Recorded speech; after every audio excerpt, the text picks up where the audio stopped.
Assalamualaikum warahmatullahi wabarakatuh. Waalaikumsalam warahmatullahi wabarakatuh. Baiklah tadi saya selaku pengampu mata kuliah kewarganegaraan di Poltekes Politeknik Kesehatan Kemenkes Gorontalo. Jadi saya akan memberikan materi terkait dengan mata kuliah kewarganegaraan, dan itu ada sekitar 9 judul 9 bab. Yang pertama terkait dengan bagaimana hakikat pendidikan kewarganegaraan dalam mengembangkan kemampuan usaha atau profesional. Di sini ada sub pokok bahasa ada 5. Kemudian bagian 2 itu bagaimana esensi dan urgensi identitas nasional sebagai salah satu determinan pembangunan bangsa dan negara.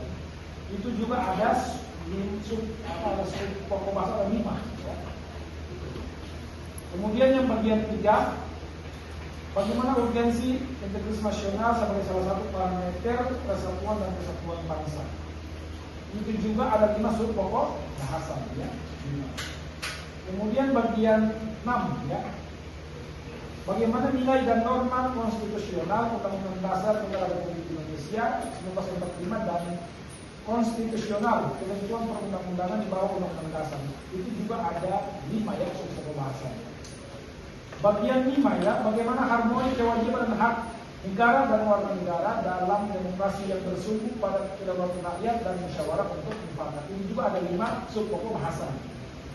Kemudian yang bagian 6, bagaimana hakikat instrumentasi dan praksis demokrasi Indonesia dan berlandaskan Pancasila dan Undang-Undang Dasar Negara Republik Indonesia 1945. Ini juga ada 5 sub pokok bahasa. Dan yang ke-7, bagaimana dinamika historis, konstitusional, sosial, politik, kultural, serta konteks kontemporer penegakan hukum yang berkeadilan. Ini juga ada 5, ada 5 sub pokok bahasa. Dan yang bagian 8, bagaimana dinamika historis dan urgensi wawasan Nusantara sebagai konsepsi dan pandangan kolektif kewarganegaraan kebangsaan Indonesia dalam konteks pergaulan dunia. Ini juga ada 5 sub pokok bahasa. Dan yang ke-9, yang terakhir ini sub pokok terakhir terkait dengan bagaimana urgensi dan tantangan ketahanan nasional dan bela negara bagi Indonesia dalam membangun komitmen kolektif kebangsaan. Ini juga ada 5 sub pokok bahasa. Dan ini akan kalian sampaikan atau presentasikan di dalam mata kuliah ini, mata kuliah kewarganegaraan untuk semester ini. Bisa dipahami ini? Sekian, terima kasih. Assalamualaikum warahmatullahi wabarakatuh. Waalaikumsalam warahmatullahi wabarakatuh. Assalamualaikum warahmatullahi wabarakatuh. Perkenalkan, nama saya Siti Abdia Mamla dengan NIM 7514 40 12 50 50. Kelas 1B, mata kuliah kewarganegaraan yang diangkat oleh Bapak Sari Alhamid, SI, PMA. Saya akan menyampaikan materi kami dari kelompok 5 tentang bagaimana kewajiban dampak mengalami dan warga negara dalam demokrasi yang bersumber pada kedaulatan rakyat dan bermusyawarah untuk mufakat. Saya akan menyampaikan materi bagian D, tujuan harmoni hak dan kewajiban. Tujuan harmoni antara hak dan kewajiban hanya tercapai bila warga aktif, terdidik, dan memiliki akses yang setara ke ruang deliberatif, sementara institusi menegakkan aturan yang menjamin akuntabilitas dan perlindungan minoritas tanpa partisipasi yang sadar dan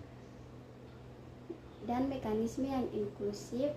Demokrasi berkedaulatan rakyat akan terancam oleh karena elite dan fragmentasi sosial. Oleh karena itu, memperkuat budaya partisipasi, meningkatkan literasi politik, dan merancang prosedur musyawarah yang transparan menjadi kunci untuk menjaga keseimbangan dinamis antara hak dan kewajiban warga negara.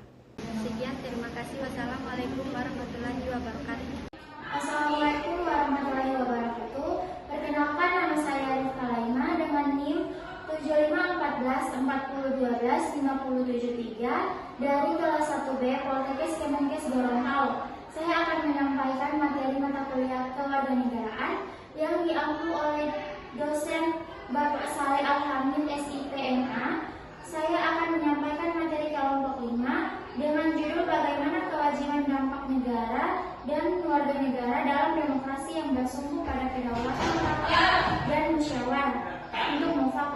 Dan saya akan mengambil bagian E, yaitu esensi dan urgensi harmoni, kewajiban dan hak negara dan warga negara.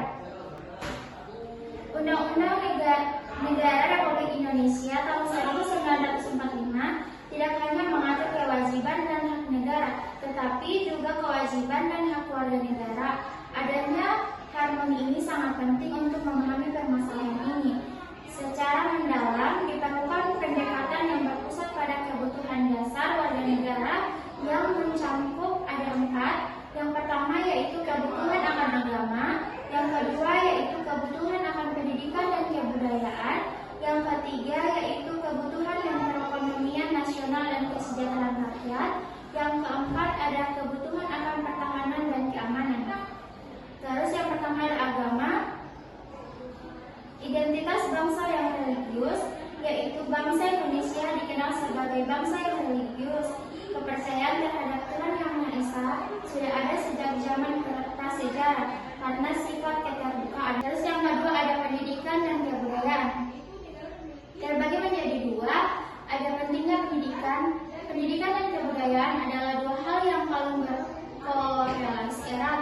Pendidikan adalah bentuk upaya pembudayaan dan proses transfer nilai ke generasi muda. Terus yang ketiga ada perekonomian nasional dan kesejahteraan rakyat. Asas perekonomian nasional sesuai dengan semangat pasal 33 ayat 1 Undang-Undang Dasar Negara Republik Indonesia tahun 1945. Asas perekonomian nasional adalah kekeluargaan. Yang keempat ada pertahanan dan keamanan. Landasan hukum aturan dasar mengenai pertahanan dan keamanan negara terdapat pada pasal 30 ayat 2 Undang-Undang Dasar NRI tahun 1945. Terus ada sistem pertahanan. Usaha pertahanan dan keamanan negara dilaksanakan melalui sistem pertahanan dan keamanan rakyat semesta. Sekian dari saya. Wassalamualaikum warahmatullahi wabarakatuh.